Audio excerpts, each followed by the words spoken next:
I never thought I'd be packing my bags in my own home at 68 years old. But there I was, on a Thursday evening in March, folding my favorite cardigan into a suitcase while my son stood in the doorway, not even trying to stop me. Let me back up. My name is Margaret Chen, though most people call me Maggie. I'm a retired pharmacist, been widowed for 5 years now, and up until 3 months ago, I thought I had a pretty good relationship with my son David. He's 42, married to Brittany, and they have an 8-year-old daughter named Lily who I absolutely adore. It started in January. David called me on a Tuesday afternoon, his voice tight with stress. "Mom, I need to ask you something," he said. Brittany quit her job. She wants to focus on her influencer brand full-time. The thing is, with just my salary, we're cutting it really close. We were thinking, could we stay with you for a few months? Just until things stabilize? I should have asked more questions. I should have set clear boundaries right then. But he's my only child, and Lily is my only grandchild. And the house felt so empty after George died. "Of course, honey," I said. "You know I'd love to have you here." They moved in that weekend. And I mean moved in. Boxes and boxes of things. Brittany explained they'd sold their house to invest in her brand, and were planning to buy something bigger once her influencer career took off. The first week was actually nice. Lily would run into my room every morning, and we'd have breakfast together while David got ready for work. Brittany would sleep in, which I understood. She was stressed about her career transition. By week 3, things started to shift. "Mom, can I borrow $5,000? David asked one evening. Brittany needs emergency dental work. Her tooth is killing her. I wrote the check without hesitation. Family helps family, right? 2 weeks later, I was picking Lily up from school when I saw Brittany's Instagram post. She was at a medical spa, getting something called lip filler and Botox, gushing about her smile transformation. The post was tagged with the location and the hashtag number Self-Care Saturday. I felt sick. That wasn't emergency dental work. That was cosmetic procedures. When I brought it up gently that evening, Brittany looked at me like I'd lost my mind. "But you said I could use it for dental," she said, her newly plumped lips forming a perfect pout. "My smile is part of my brand, Maggie. This is dental. It's an investment in our future." David just shrugged. "Mom, she's right. It's all connected." I let it go. I shouldn't have, but I did. The next month was worse. I found myself becoming their live-in nanny, housekeeper, and personal chef. Every morning, I'd make breakfast for everyone. Then I'd drive Lily to school, because Brittany needed to film content in the morning light. I'd clean the house, do their laundry, prep dinner. By the time David got home, I'd have a full meal ready. Meanwhile, Brittany would be in the living room, taking selfies with her ring light, or upstairs batch filming reels. One afternoon, my friend Rosa came over for tea. She's been my best friend since we both started working at the hospital pharmacy 30 years ago. Rosa doesn't mince words. "Maggie, what the hell is going on here?" she asked, looking around at the chaos. Brittany's ring light equipment was set up in my living room. There were Amazon boxes everywhere from her haul videos. "They're just going through a transition," I said, hearing how weak my voice sounded. "Transition?" Rosa's eyebrows shot up. "Honey, you're retired. You should be taking ceramics classes, traveling, enjoying your life. Not running a free hotel and daycare service. She's my daughter-in-law. David's my son, and you're his mother, not his servant." Rosa squeezed my hand. "I love you, but you need to set some boundaries before this gets worse." I promised her I would. But every time I tried to bring it up with David, he'd look so tired from work, and I'd lose my nerve. Then came the living room incident. I came home from grocery shopping one Saturday in March to find my living room completely transformed. My couch, the one George and I had picked out together 20 years ago, was gone. His favorite recliner, the brown leather one where he'd read the newspaper every Sunday, was gone. In their place was a white sectional and some modern chrome furniture that looked like it belonged in a magazine, not a home. "Surprise," Brittany squealed when she saw my face. "I redecorated. Your stuff was so dated, Maggie." This is much more Instagram worthy. You should be thanking me. I spent all week planning this. Where? I could barely get the words out. Where is George's chair? Oh, that old thing? I donated it. It was falling apart anyway. It wasn't falling apart. It was broken in, soft, full of memories. I could still smell George's cologne on it the last time I sat there. David came downstairs, saw my face, and I waited for him to say something. To defend me. To understand. Mom, I know it's a lot of change, he said slowly. But Brittany's right. The house needed updating. This is good for all of us. That night, I called Rosa and cried for the first time since George's funeral. That's it, Rosa said firmly. Tomorrow, you're calling a lawyer. I don't care if you don't do anything with the information. But you need to know your options. So I did. I made an appointment with Thomas Patterson, an estate lawyer, Rosa recommended.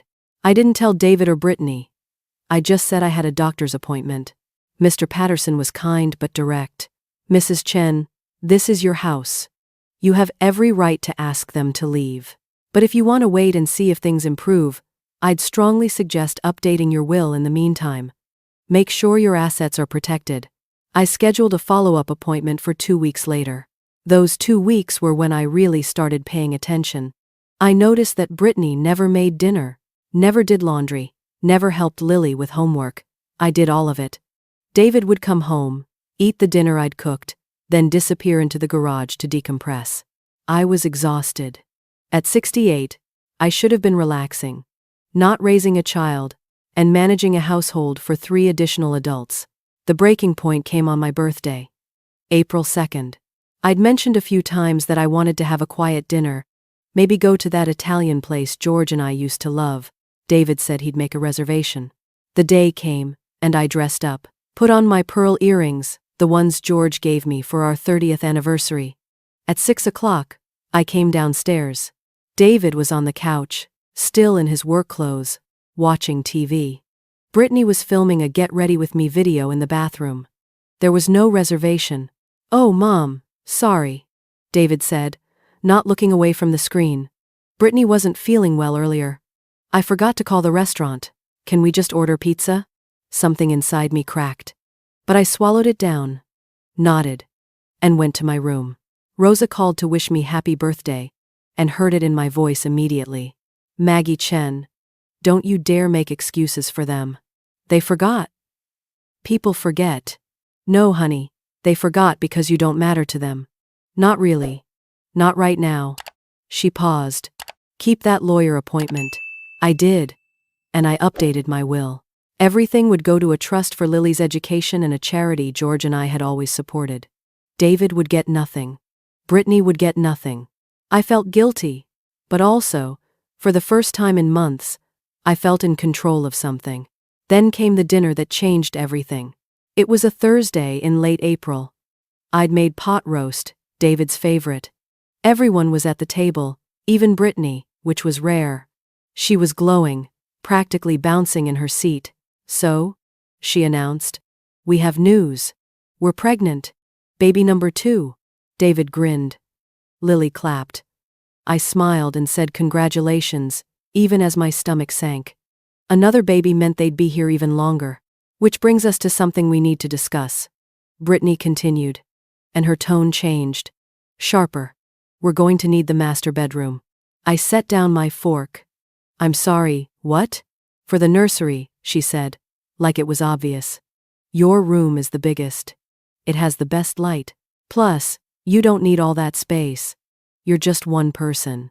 David nodded. Mom, we've been talking about it. It makes the most sense. You could take the basement bedroom. It's still nice down there. The basement bedroom. The one with the tiny window. The one that smelled like mildew, no matter how many times I ran the dehumidifier. This is my house, I said quietly. That's my bedroom. Brittany's face hardened. Maggie, be reasonable. We're family. We need that room. You're being selfish. Selfish? The word came out as a whisper. Mom, David said, and his voice had an edge now. You have to understand our situation. We're trying to grow our family. We need your support. I have been supporting you, I said. For 3 months. I've cooked, cleaned, taken care of Lily, given you money. And we appreciate it, Brittany interrupted. Which is why we're sure you'll do the right thing here. Either you move to the basement, or, she shrugged, maybe it's time you found your own place. Give us some space to be a real family. The room went silent. Even Lily looked uncomfortable, pushing peas around her plate. I looked at my son. My only child. The boy I'd raised, put through college, supported through every struggle. David, I said, you're going to let her say that to me? In my own home? He couldn't meet my eyes. Mom, just be reasonable. We're trying to compromise here. Compromise. They wanted my bedroom. And if I said no, I should leave my own house. I stood up, my chair scraping against the floor. You're absolutely right, I said calmly. It is time for me to go. David's head snapped up. Mom, don't be dramatic. I'm not being dramatic. I'm being reasonable. Like you asked. I folded my napkin and set it on the table. I'll need about a week to pack and find a place. I'll be out by the end of the month. Brittany's smile faltered. Wait, you're serious? Completely. I looked at Lily, who had tears in her eyes. Sweetheart, I love you. Always remember that. Then I walked upstairs and started packing. I heard David come up an hour later. He knocked on my door. Mom, come on. You don't have to actually leave. Brittany was just. She's hormonal. Pregnancy emotions, you know? I kept folding clothes. No, David. She's right. It's time. Where are you even going to go? I'll figure it out. I turned to look at him. Did you know that I've been paying 70% of the household expenses since you moved in? The utilities, the property tax, the food, everything? He blinked. We were going to start contributing more once. Once what? Once Brittany's influencer career took off? She has 600 followers. David. 600. And she quit a $60,000 a year job for it. She's building something. She's building a fantasy. And you're letting her. And worse, you're letting her treat me like I'm an inconvenience in my own home. His face reddened. That's not fair. What's not fair is that I lost my husband 5 years ago, and when you needed help, I opened my home and my heart. And now I'm being told to move to the basement or get out. Mom, I'm done, David. I'm tired. I'm 68 years old, and I'm done. He left. I didn't sleep that night. The next morning, I called Rosa. I need an apartment, I said. Fast. Oh, thank God, she said. I've been waiting for you to say that. I already have 3 options for you to look at. By that afternoon, I'd seen a beautiful 2-bedroom condo in Northwest Portland. 10th floor. Big windows. A balcony. Overlooking the city. The woman who owned it was moving to Arizona to be near her grandkids and needed to rent it out fast. I'll take it, I said. Rosa hugged me. I'm so proud of you. I moved out 3 weeks later. David barely spoke to me during the packing. Brittany stayed in her room, creating content. Only Lily helped, carrying small boxes, crying quietly. Why are you leaving, Grandma? She asked. Sometimes, sweetheart, people need space to grow. Your dad needs to figure some things out. Will I still see you? Always, I promised. Anytime you want. The condo was perfect. My furniture fit. George's chair, which I'd retrieved from the donation center before they processed it, sat by the window. I could breathe again. I also made one more trip to Mr. Patterson's office and signed the updated will. For 2 months, I heard nothing from David. I'd text Lily, who would send me voice messages about school. Rosa came over weekly. I took a ceramics class at the community center. I read books. I slept in. It was peaceful. Then, in June, my phone rang. David. Mom. His voice was tight.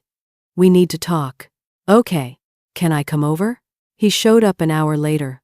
Looking terrible. Circles under his eyes, wrinkled shirt. What's wrong? I asked. Despite everything. We're losing the house. I felt cold. What? The mortgage. I can't. Without your contribution, I can't make the payments. I've been trying. Mom, I swear. I took on extra hours. But it's not enough. The bank sent a foreclosure notice. Where's Brittany's income? He laughed bitterly. She doesn't have any. The influencer thing. It's not working. She's made maybe $300 total. Meanwhile, she's spent thousands on equipment, clothes for photos, that medical spa stuff. What do you need from me, David? I need. Can you come back? We can figure this out together. You were right. About everything. Brittany was wrong to ask for your room. I was wrong to not defend you. Please. I looked at my son, the boy I'd raised, and I saw that he wasn't asking because he understood. He was asking because he needed something from me. Again. No. I said softly. Mom, David, I love you. But no. You need to figure this out yourself. We'll lose the house. It's my house, David. My name is on the deed. I can't lose what's already mine. His face went white. What are you saying? I'm saying that house is mine. It's been mine. When you moved in, I didn't transfer the deed to you. It's still in my name.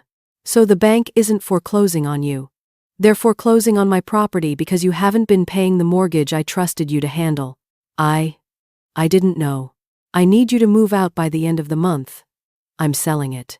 You're kicking us out? I'm taking back what's mine.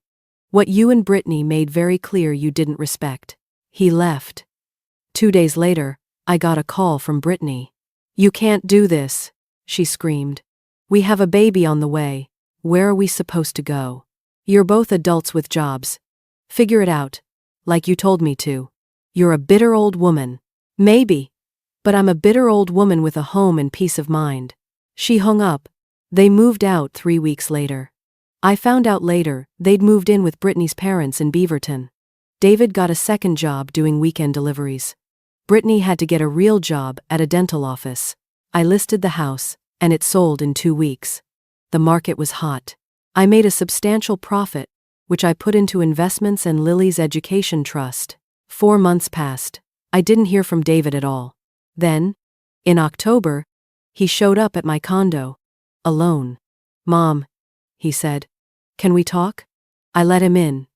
Made him tea. Waited. Brittany left me, he said finally.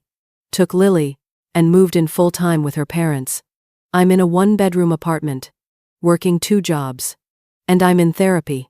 I'm sorry about Brittany. I know that's hard. I'm not, he said, surprising me. I'm relieved.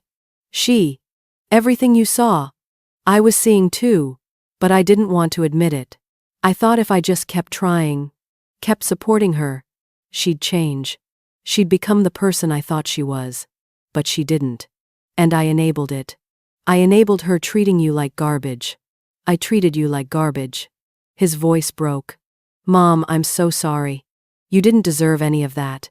You opened your home, and we took advantage. I took advantage. I let her. I should have protected you. You're my mother. I felt tears on my own face. David, I don't expect you to forgive me. I don't expect anything. I just needed you to know that I see it now. I see how badly I failed you. And I'm trying to be better. For Lily, for myself, I'm in therapy twice a week. I'm learning about boundaries and enabling, and all the ways I messed up. Are you asking me for help? No. He met my eyes. I'm not. I'm just asking. If maybe, someday, when I've proven I've changed, we could have dinner, just talk. I studied him. He looked broken, but also somehow more present than he'd been in years. Let's start with coffee, I said. Next week. There's a place near here. He nodded, tears streaming down his face. Thank you. That was 6 weeks ago. We've had coffee 4 times now. He doesn't ask me for money. He doesn't complain about his situation. He tells me about therapy, about the things he's learning about himself. He tells me about Lily, how they do video calls every night. Last week, he showed up with a gift. George's recliner, professionally cleaned and restored. I tracked it down, he said. Called every furniture restoration place in Portland until I found someone who remembered it. Cost me 3 paychecks. But I wanted you to have it back. I cried. Really cried. And I hugged my son for the first time in 8 months. I'm proud of you, I told him. For doing the work. I should have done it years ago. But you're doing it now. That's what matters. We're not back to normal. I don't know if we ever will be. But we're building something new. Something with boundaries and respect and honesty. I see Lily once a week now. David drops her off at my condo, and we do art projects and bake cookies. He picks her up exactly when he says he will. He doesn't ask to come in unless invited. Brittany, I heard, got engaged to some guy she met at the dental office. Apparently he has money and doesn't mind her creating content. Good for her, I guess. As for me, I'm taking an oil painting class. I'm traveling to Seattle next month with Rosa to see a show. I wake up when I want, eat what I want, live on my own terms. My friend asked me the other day if I regretted how everything happened. If I wished I'd handled it differently. I thought about it, really thought about it. No, I said finally. I don't. Because if I hadn't left, I'd still be in that house, giving pieces of myself away, until there was nothing left. Walking away didn't mean I stopped loving my son. It meant I finally started loving myself again. She smiled. George would be proud of you. I think he would. I'm 68 years old. For the first time in a long time, I feel like I'm exactly where I'm supposed to be. Not in someone else's shadow. Not breaking myself to fix other people's problems. Just me. In my own space. Living my own life. It's never too late to choose yourself. Even when it hurts. Even when it feels impossible. Especially then.